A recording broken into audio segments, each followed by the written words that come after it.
Hello everyone, welcome to my channel. నేను మీ లక్ష్మీ శ్రీనివాస్. అందరూ ఎలా ఉన్నారండి? నేను చాలా బాగున్నాను. అందరూ కూడా బాగుంటారని మనస్ఫూర్తిగా నమ్ముతూ మన వ్లాగ్లోకి అయితే వెళ్ళిపోదామండి.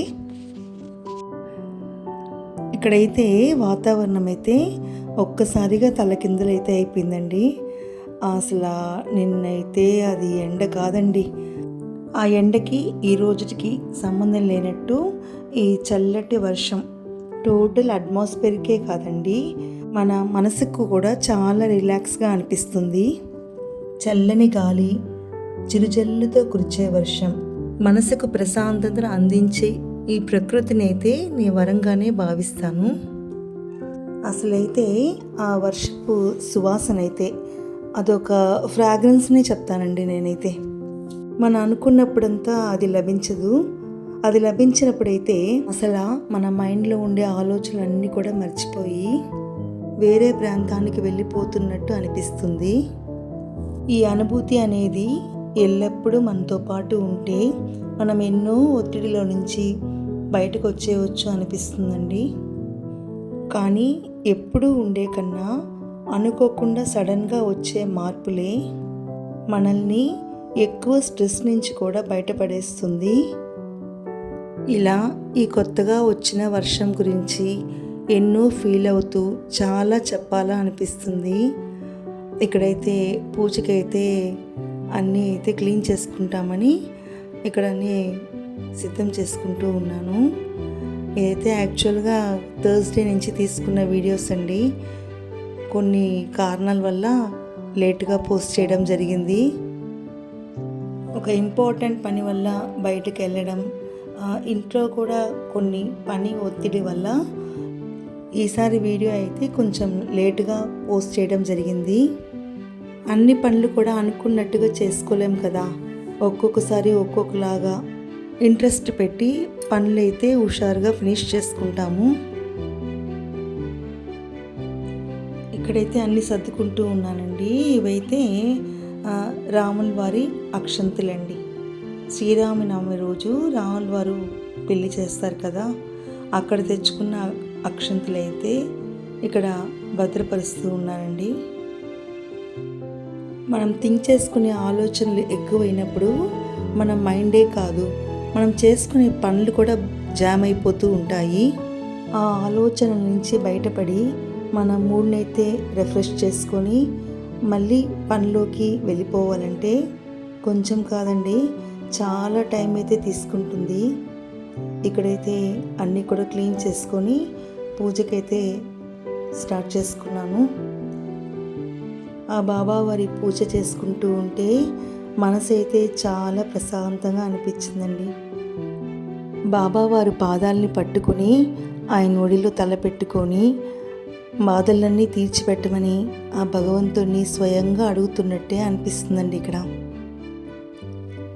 ఇక్కడైతే నైట్ డిన్నర్ కోసం అయితే రెడీ చేసుకుంటూ ఉన్నానండి. దాల్ కిచిడికి అయితే రెడీ చేసుకుంటూ ఉన్నానండి. చాలా ఈజీ రెసిపీ అండి ఇదైతే. ఇక్కడైతే వెజిటేబుల్స్ అన్నీ కూడా ఫ్రై చేసుకుంటూ ఉన్నాను. క్యారెట్, బీన్స్, ఆనియన్, టొమాటోస్, కొంచెం అల్లం వెల్లుల్లి పేస్ట్, తగినంత ఉప్పు, కొద్దిగా పసుపు, ఇవన్నీ కూడా యాడ్ చేసుకొని ఇంకా ఈ వెజిటేబుల్స్ అన్నీ కొంచెం బాగానే మగ్గనిచ్చుకోవాలండి. మగ్గిన తర్వాత మనము సాంబార్ పొడి అనేది యాడ్ చేసుకోవాలండి. సేమ్ సాంబార్ రైస్ లాగే ఉంటుందండి, కానీ మనము రైస్కి బదులు ఇక్కడ రవ్వ అనేది యాడ్ చేసుకుంటామండి. హెల్త్ కాన్షియస్ పరంగా అయితే మనం రైస్ ఎక్కువ తీసుకోము కదండి, దానికోసం అయితే ఇక్కడ రవ్వతో అయితే దాల్ కిచిడి అయితే రెడీ చేసుకుంటున్నాను.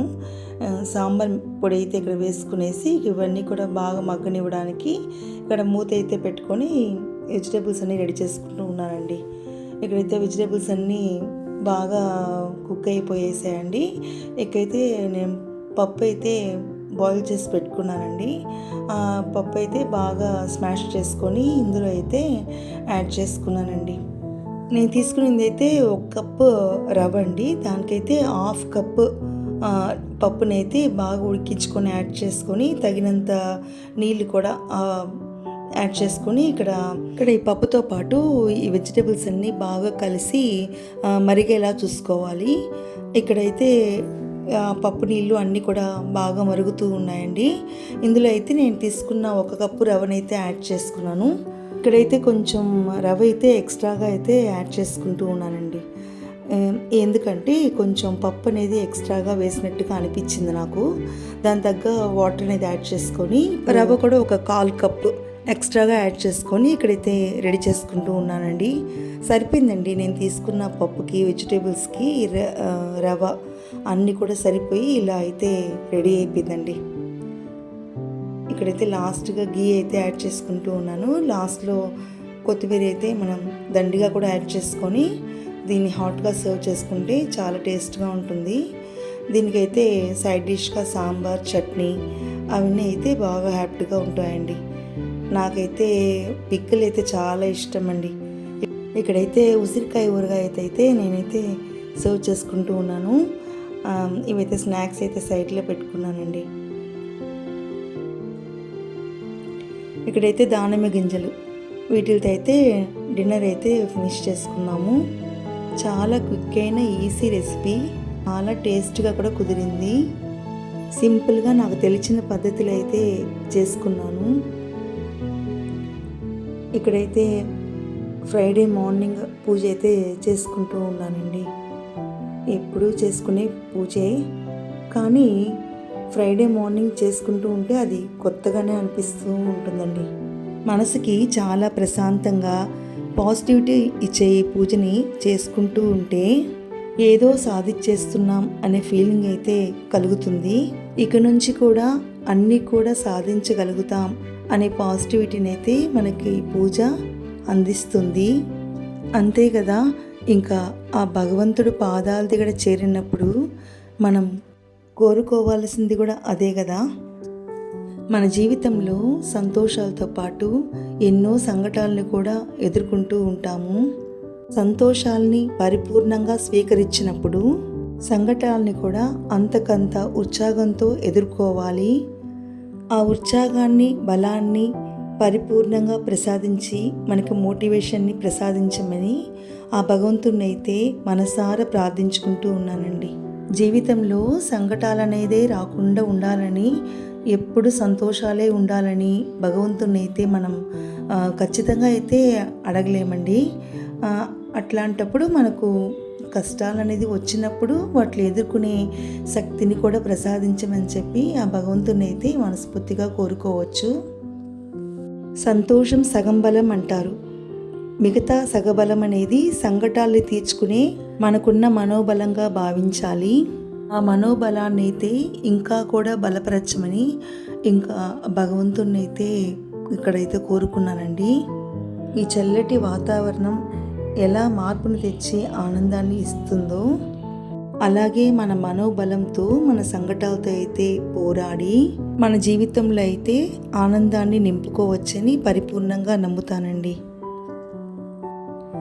ఇంకా ఇదేనండి ఇవాళ వీడియో అయితే మీకు నచ్చిందని అనుకుంటున్నానండి.